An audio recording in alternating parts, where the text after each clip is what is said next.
time, the I-Team is hearing from a former mechanic who worked for Allegiant Airlines. Allegiant Air has been under the FAA's microscope after several safety incidents and emergency landings over the past year, which we have been first to tell you about.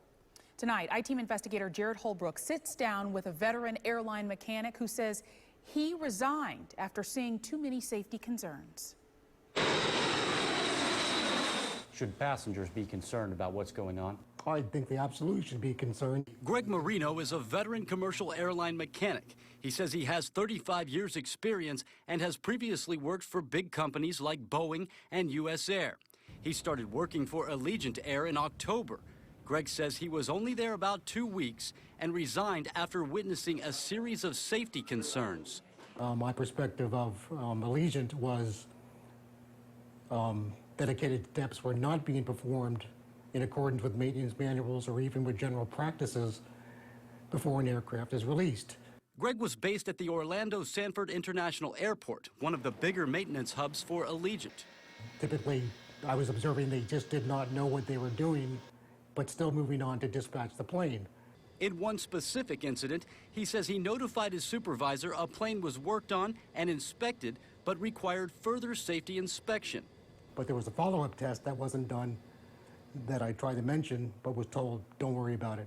Greg claims there was pressure on the mechanics to get planes moving, and corners were cut at the risk of passenger safety. All accusations pilots at Allegiant Air have been voicing for months, while the airline and union continue their ongoing contract dispute.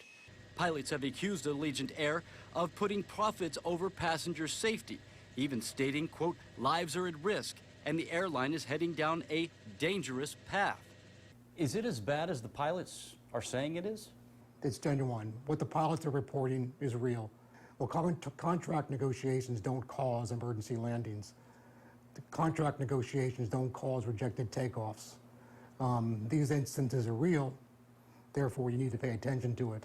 Allegiant Air says, quote, we will not comment on any particular employee or the circumstances of their employment.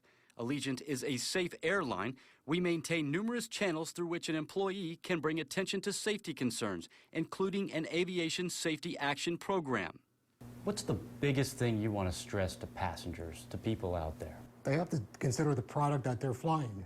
I definitely would not fly in Allegiant Air unless I was allowed to inspect the plane and its history before I climbed on board. Greg says he is formally complaining to the FAA and the pilots union. You can see Allegiant's full written statement and all of our previous investigations into Allegiant Air on our website at abcactionnews.com. I'm investigator Jared Holbrook, taking action for you.